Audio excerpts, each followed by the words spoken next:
Hey everybody, Aaron Mac BS Detector here. Sorry for the let me fix this. Sorry for the break in videos. I have just gosh, what's going on with my thing? It's like slipping. I just went back to work after taking like a month off to take care of my dog. What is going on with this thing? Hold on, let me tighten it.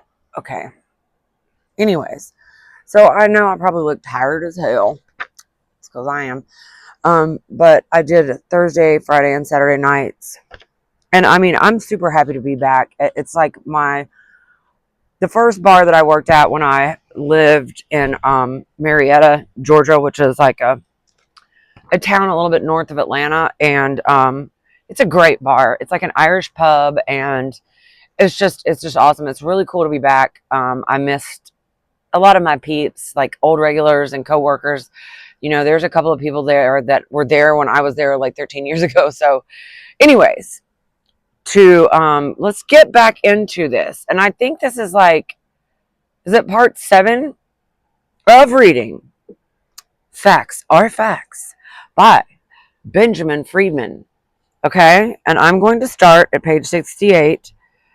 And this is in quotation marks. Okay. It says, "The Talmud Unmasked, the secret rabbinical teachings concerning Christians," end quotes, was written by Reverend I.B. Pranaitis, Master of Theology and Professor of Hebrew Language at the Imperial Ecclesiastical Academy of the Roman Catholic Church in Old St. Petersburg, Russia.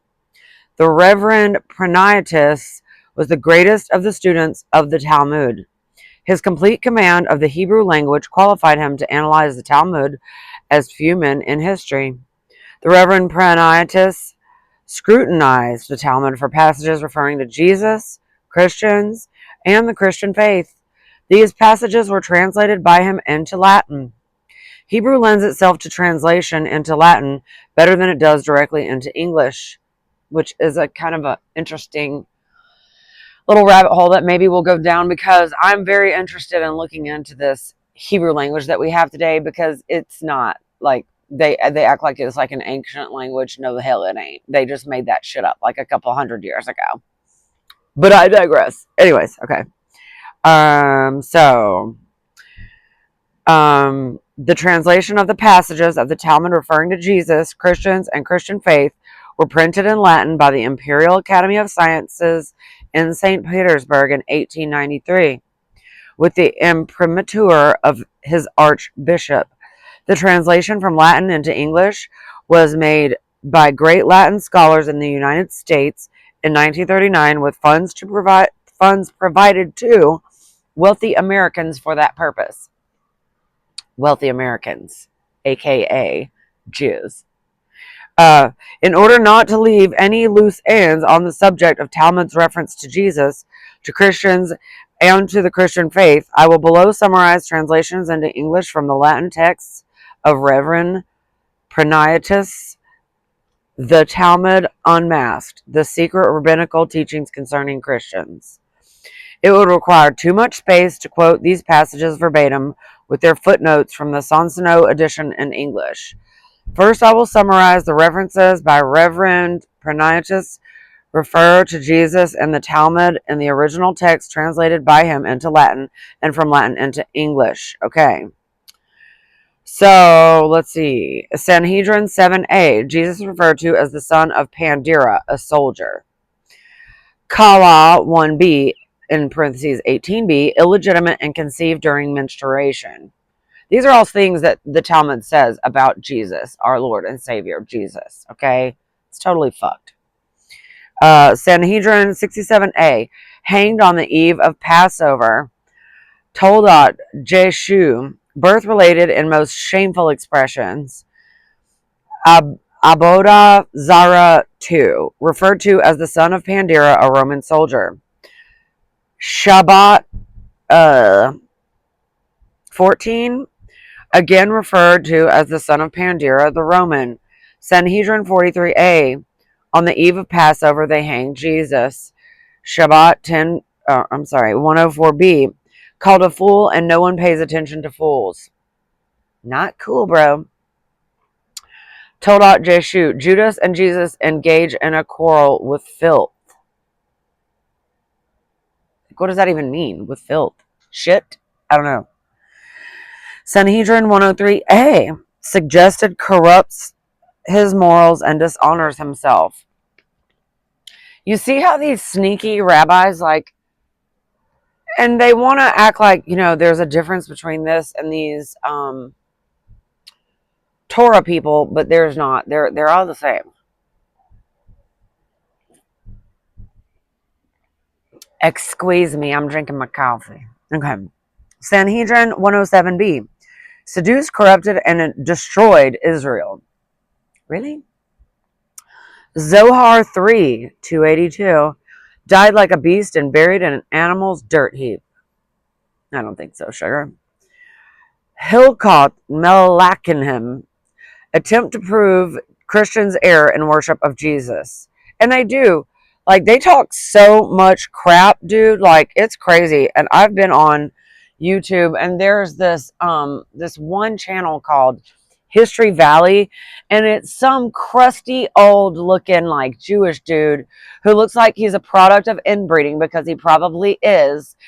That's just my opinion, okay? Like, don't come for me, because I know you guys like to sue everyone. But he looks like an ogre or something, and like he literally is going in hard, okay, about like Christianity. I mean, he's even like trying to debunk the Old Testament at this point, which that just lets you know he's a Talmudist through and through, okay? Anyways, Orach Chaim 113, avoid appearance of paying respect to Jesus. Well, Josephus didn't do that, so. Eora Day 150, 2, do not appear to pay respect to Jesus by accident. Abhoda Zara 6a, false teaching to worship on the first day of Sabbath. The above are a few selected from the very complicated arrangement in which many references are obscured by intricate reasoning. The following are a few summarized references to Christians and the Christian faith, although not always expressed in exactly that manner. There are 11 names used in the Talmud for non-Talmud followers by which Christians are meant. Besides Nostrum from Jesus the Nazarene, Christians are called by all names used in the Talmud to designate all non-Jews. Minim, Edom, Abodan Zara, Akum, Abde, Elilim, Nokrim, Ameharetz, Kuthim, Apikozarim, and Goyim. Besides supplying the names by which Christians are called in the Talmud, these passages quoted below indicate what kind of people the Talmud pictures Christians to be, and what the Talmud says about the religious worship of the Christians. Okay, this is from Hilkot Makaholat Abodah Zara. And in parentheses, it says 22a. I guess that's like the chapter or the page number or something. It says Christians are idolaters and that they must not associate with us and to do not associate with Gentiles. They shed blood. Bruh. If that's not the pot calling the kettle black. Like, I'm going to just go off on a little tangent right now for just 1 second, okay? We shed blood. Gentiles shed blood. Bro, what have the past 3, okay, Desert Storm, World War I, World War II, because even in this book, the dude says that the Jews were behind. I'm sorry, my makeup is like running down my face. Whatever, it's fine. Anyways, that we went to war, America went to war in World War I for who? Zionist State of Israel, that I don't even think existed yet, but to create the Zionist State of Israel, right? Then World War II, again, because of them. Then Desert Storm and all these other wars in the Middle East, it's all for the Zionist State of Israel. Okay? It's not for us. So our military is going to fight wars for them. And like I exposed previously, showing that they have absolutely no relation to the people of the Old Testament. They are descended from Khazars, who are one of the most warlike people ever, ever, ever in history. And I think we can see that by the fact that America has never not been in a war because of these fucking people. So excuse me, well, if I'm a little offended because my goy ass is told that we shed blood. No, bitch, y'all do. The fuck? I'm sorry. Excuse my language. Whatever. If that offends you, I don't know what to tell you. I curse like a sailor, and I feel like I've done a very good job of reeling that in to be a little professional here for the people. But bro, that just sent me. That pissed me off so bad. Okay, let me go back to reading. Beware of Christians when walking abroad with them. Why? What are we going to do? Tell you about Jesus, who might set you free from their freaking BS? Okay. Abhoda Zara 15b. Suggest Christians have sexual relations with animals. Okay.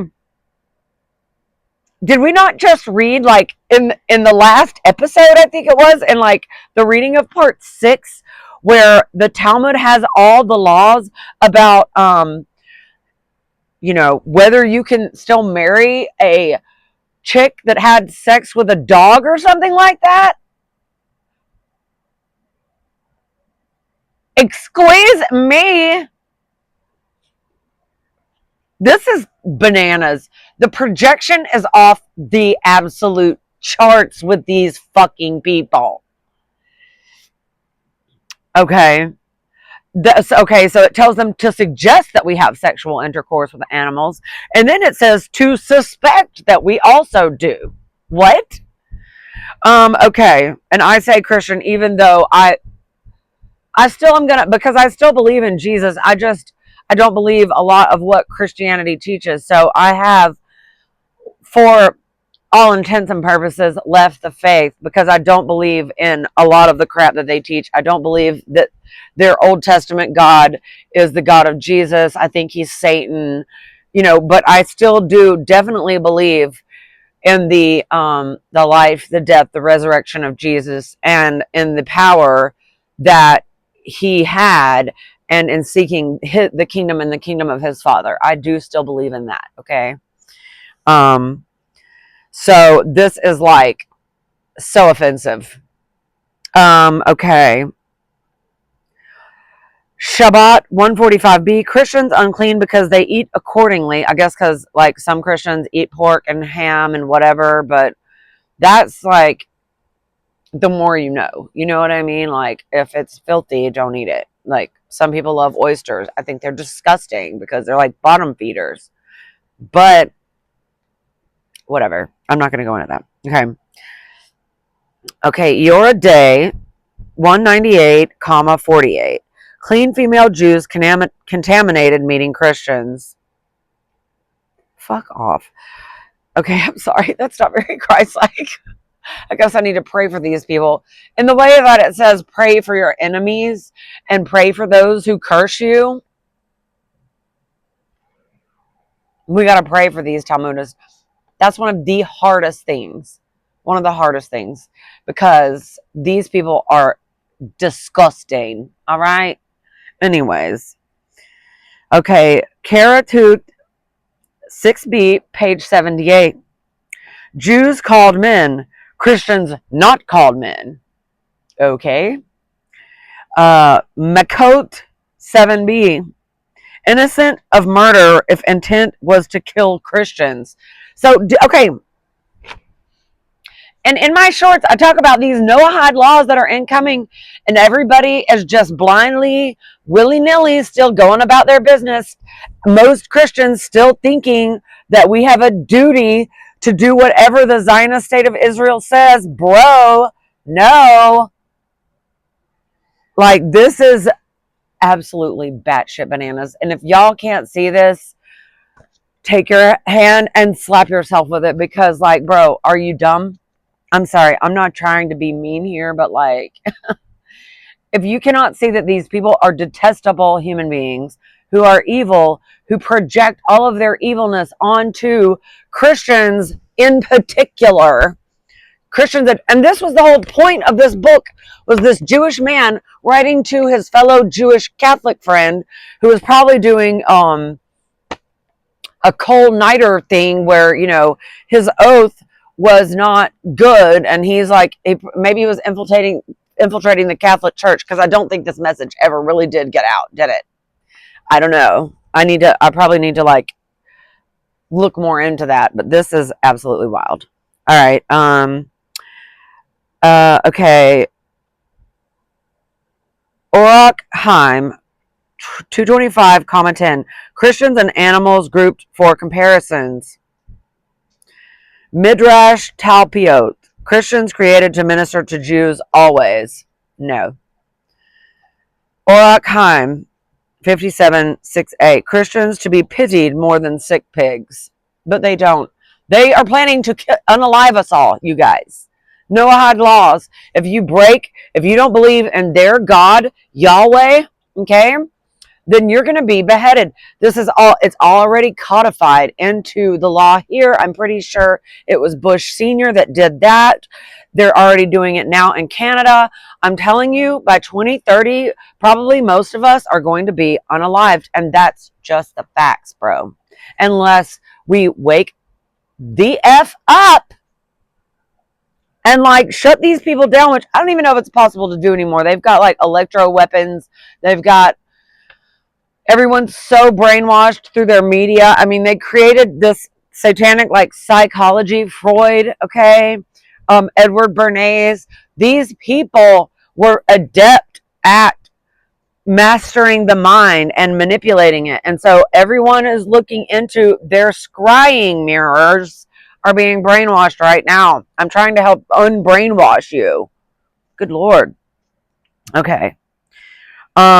Christians are idolaters likened to cows and asses. Well, they can kiss my ass. Anyways. Okay, I'm not gonna read. Look.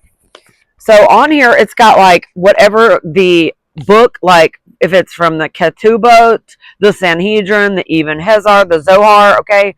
These are all the different books of the Talmud, but I'm just going to go through because this is like a laundry list of things about Christians, okay? Psalmist compares Christians to unclean beasts.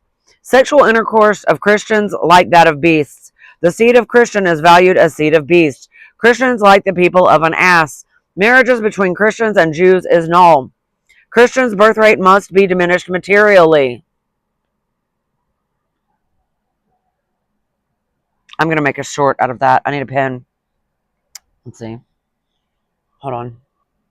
Okay, sorry.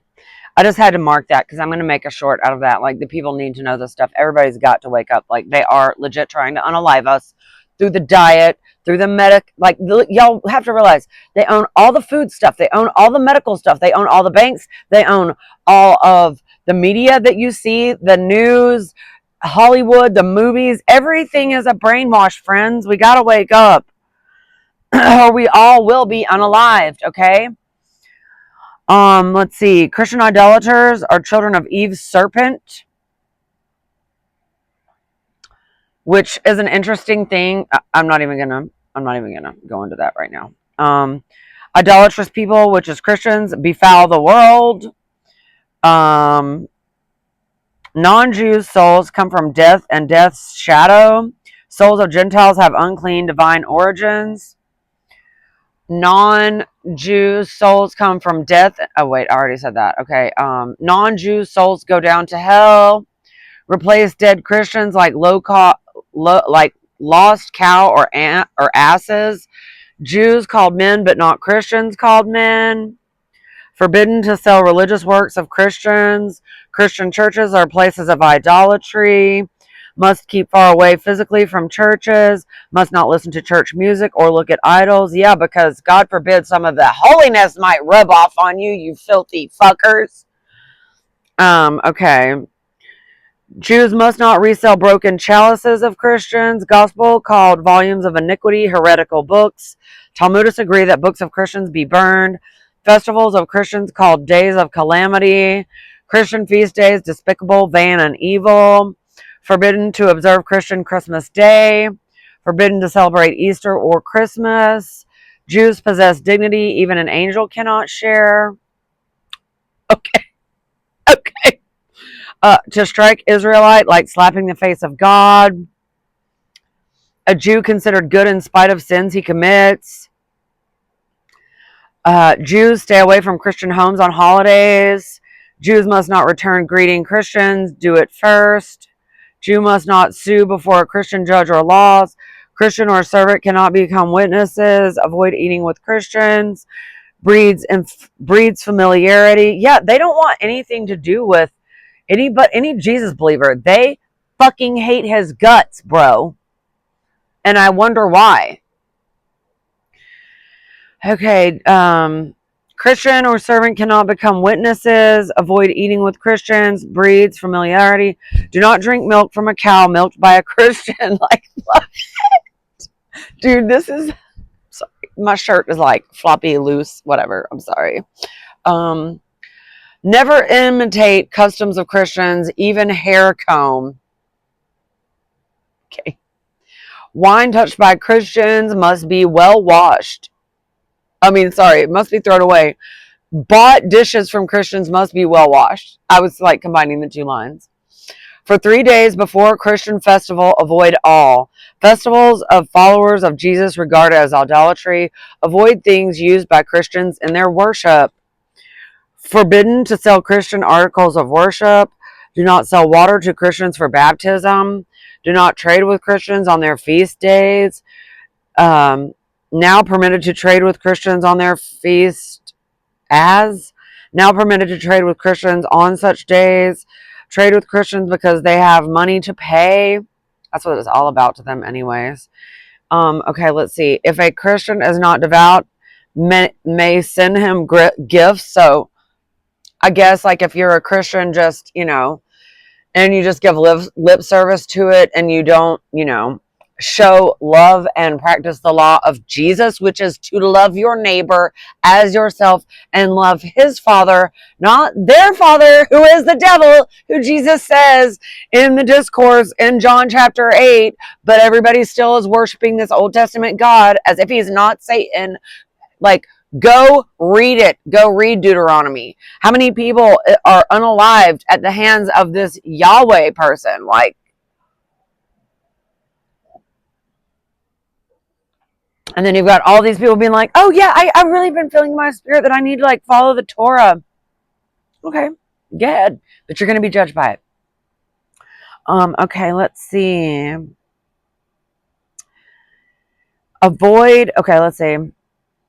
Send gifts to Christians only if they are irreligious.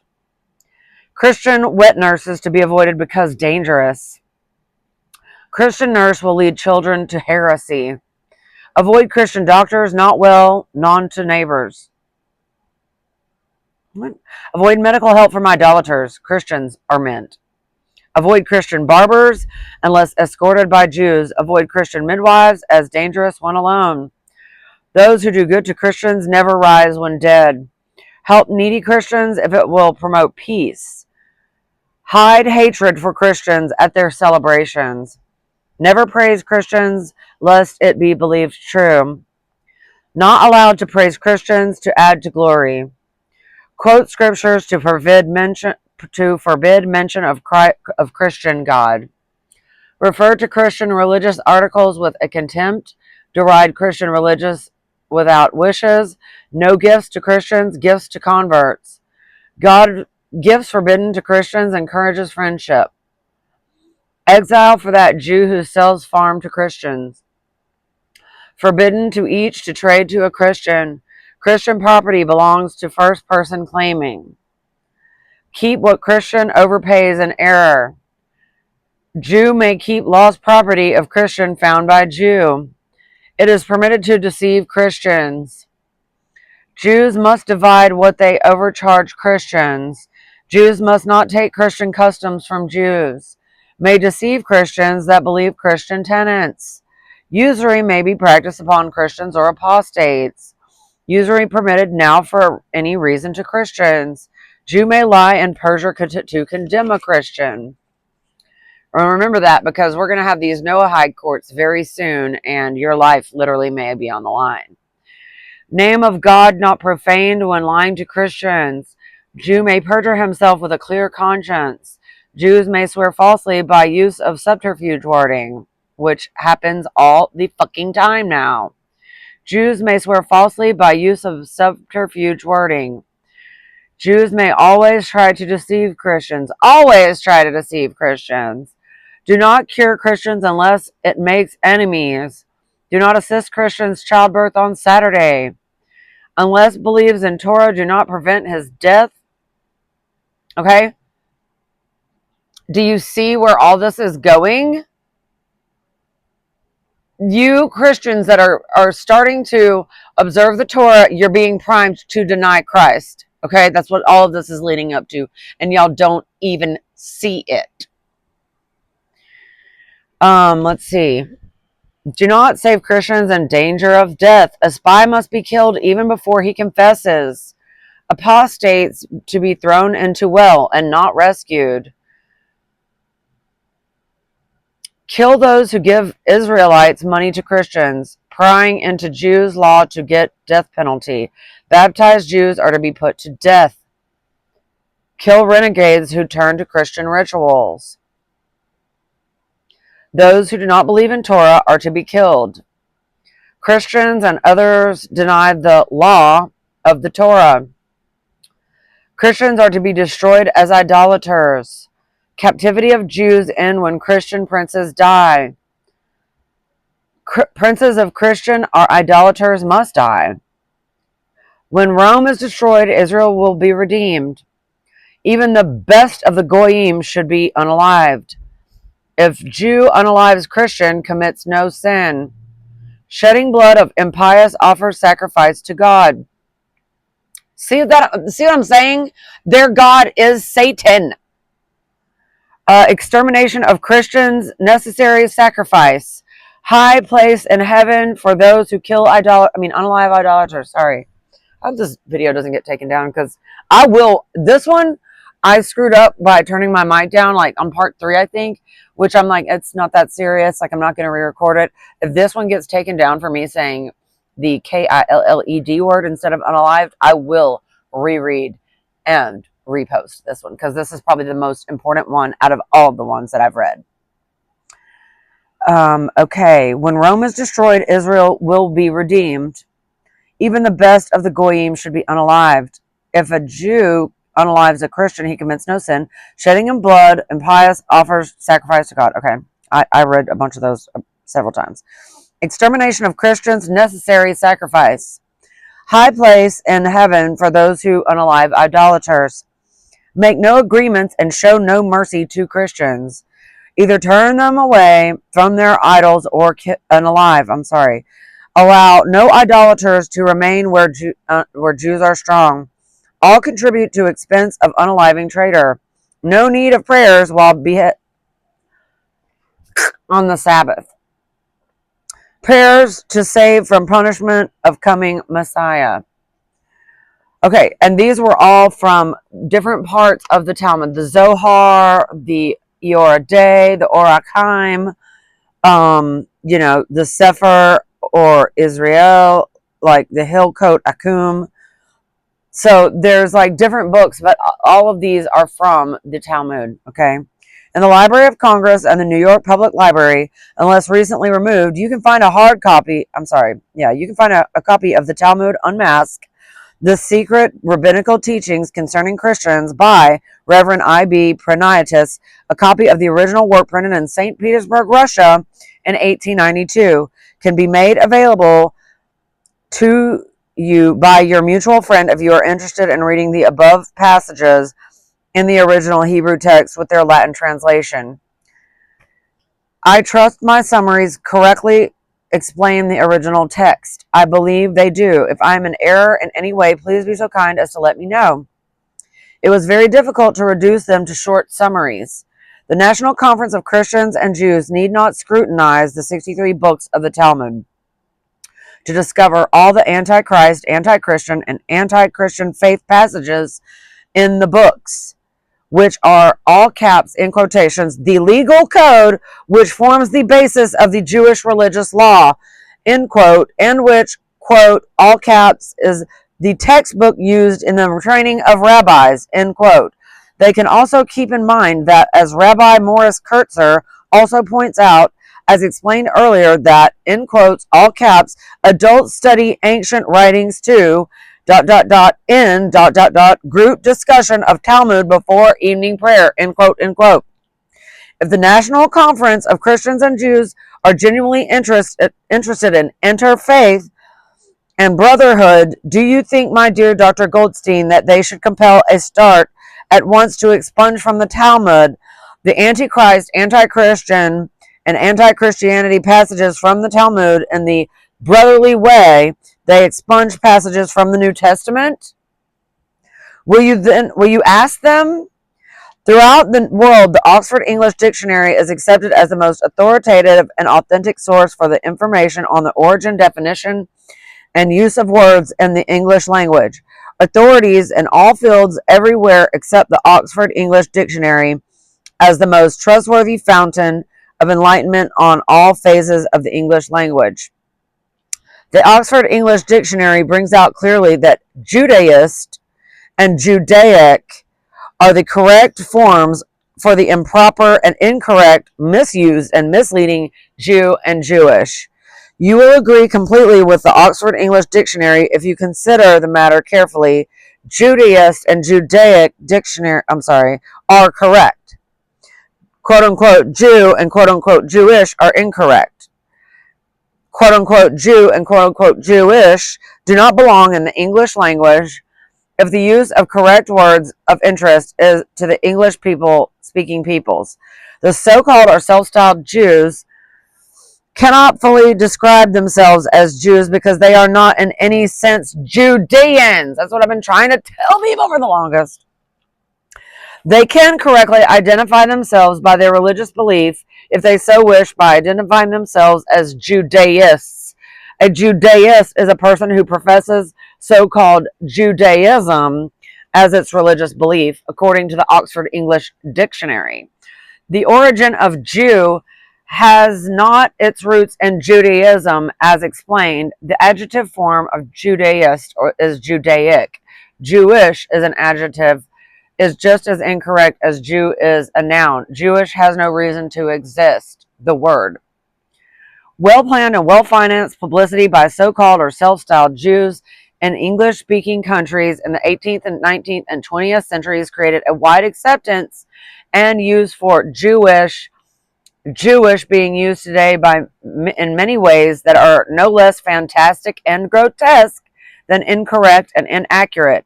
Jewish is used today to describe everything from Jewish blood, whatever that may be, to Jewish rye bread. Strange as that may sound, the many implications, inferences, and innuendos of Jewish today resulting from its commercial uses beggar description. At the 1954 annual meeting of the St. Paul Guild in the Plaza Hotel in New York City before more than 1,000 Catholics, a Roman Catholic priest, who was the main speaker and the guest of honor, referred to my Jewish blood. It just happens that this priest was born a so-called or self-styled Jew in Eastern Europe and was converted to Catholicism there about 25 years ago. It seems unique that a priest who has professed Catholicism that length of time should mention my Jewish blood to Catholics. The radio blasts and the outdoor signs blazon Levi's Jewish rye bread in the same city at the same time. Between these two extremes are countless other products and other services which advertise themselves in print, on radio, and television as Jewish. Which is, a very clever, code naming instead of being like today, how there's a lot of black owned and operated businesses which is, kind of like a dog whistle. I mean, obviously, it's not even a dog whistle. It's just a label to let black people know who they can support and not. And that's totally fine. Like, I literally don't give a shit. Spend your money where you want to. But these quote unquote Jews are literally the white supremacists that they accuse the rest of us regular, degular Western European white people of being. Okay. But it's under the term Jewish. Okay. It's a white supremacist religion. That's what it is. Anyways. The priest who talks to Catholics about my Jewish blood when he addresses audiences also refers to the Jewish blood of Mary, Holy Mother of Jesus, to the Jewish blood of the apostles, and to the Jewish blood of the early Christians. See, this is a brainwash. What he means by my Jewish blood mystifies those Catholics who hear him. They query, what is Jewish blood?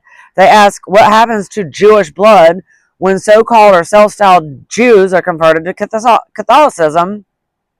And in the extreme case, when a so-called or self-styled Jew becomes a Roman Catholic priest, how is Jewish blood biologically different from the blood of persons who profess other religious faiths, they ask. It is hard for me to believe there is anything biologically different which determines characteristics typical of specific religious belief. There isn't.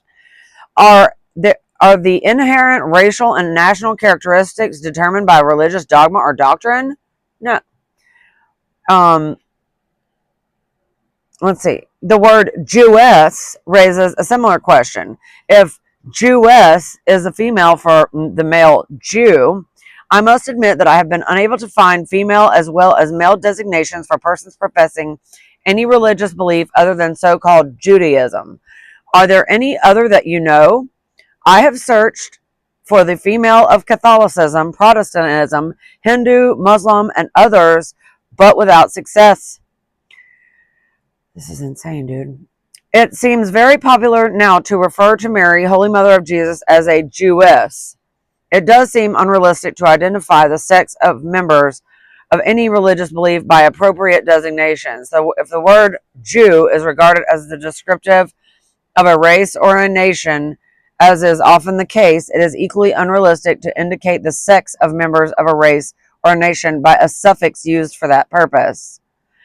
I know of no case in that respect except Negress, and the Negro race strongly objects to the use of that designation, and strongly, as they should.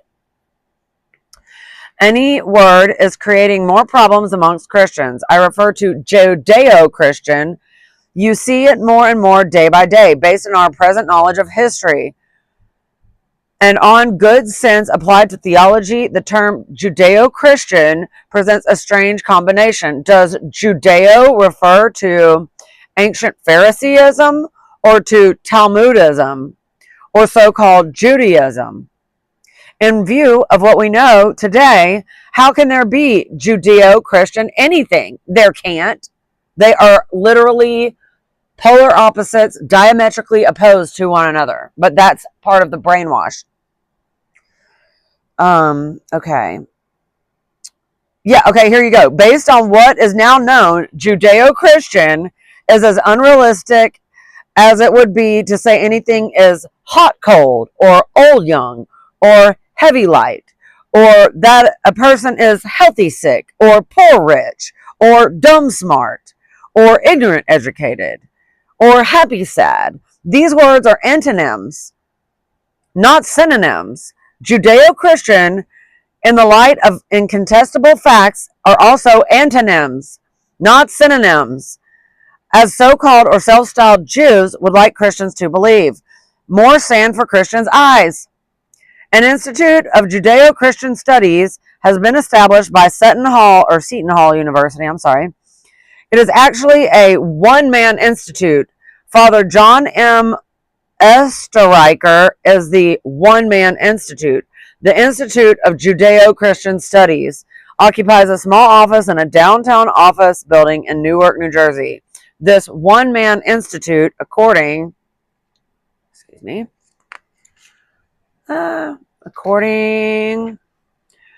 to their literature, has no faculty except Father Osterreicher and no students. Father Osterreicher was born a so-called or self-styled Jew and became a convert to Catholicism.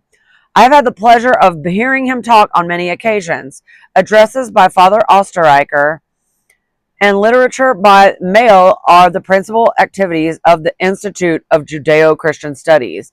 Father Osterreicher also plans to publish books and circulate them throughout the world in large quantities. Great.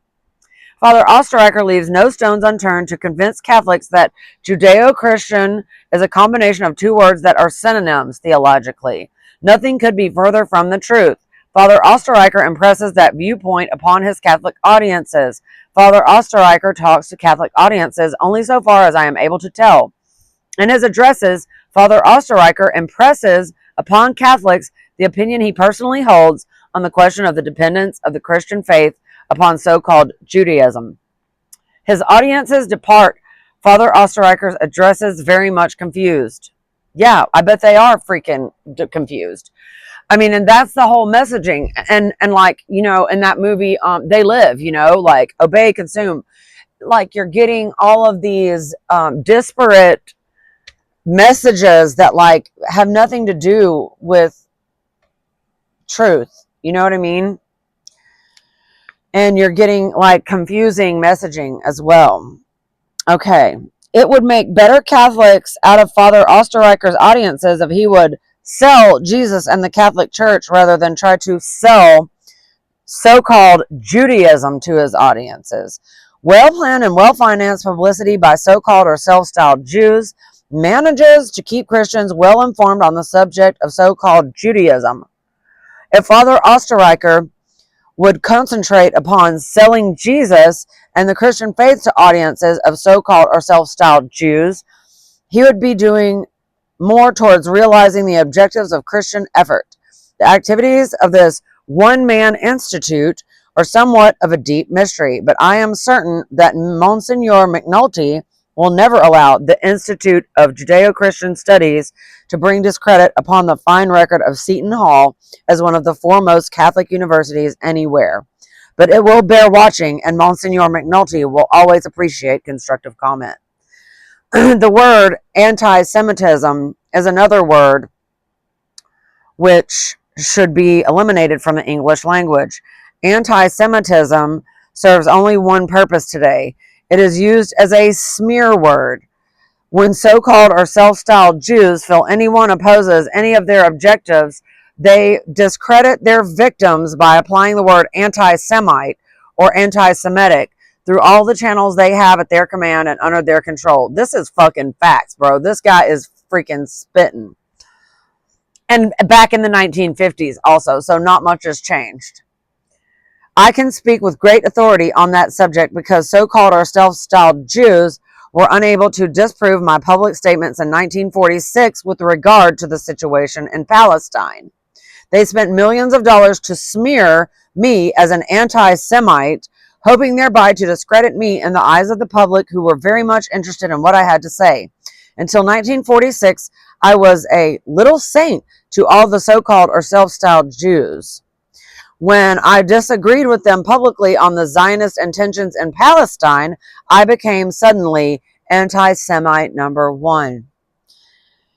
It is disgraceful to watch the Christian clergy take up the use of the word anti-Semitism. They should know better. They know that anti-Semitism is a meaningless word in the sense that it is used today. They know the incorrect word is Judeophobe. Anti-Semite was developed into the smear word it is today because Semite is associated with Jesus in the minds of Christians. Christians are accessories in the destruction of the Christian faith by tolerating the use of the smear word anti-Semitic to silence by the most intolerable forms of persecution employing that smear word Christians who oppose the evil conspirators. And on that, I'm going to stop. I'm going to upload this and I'm going to get ready to do part 8. And I'm hoping we probably won't, maybe 8 or 9. I'm hoping this won't have 10 parts. Anyways, and this is probably one of the most important parts out of the whole reading. So I'm going to put that in the title. See you in a minute.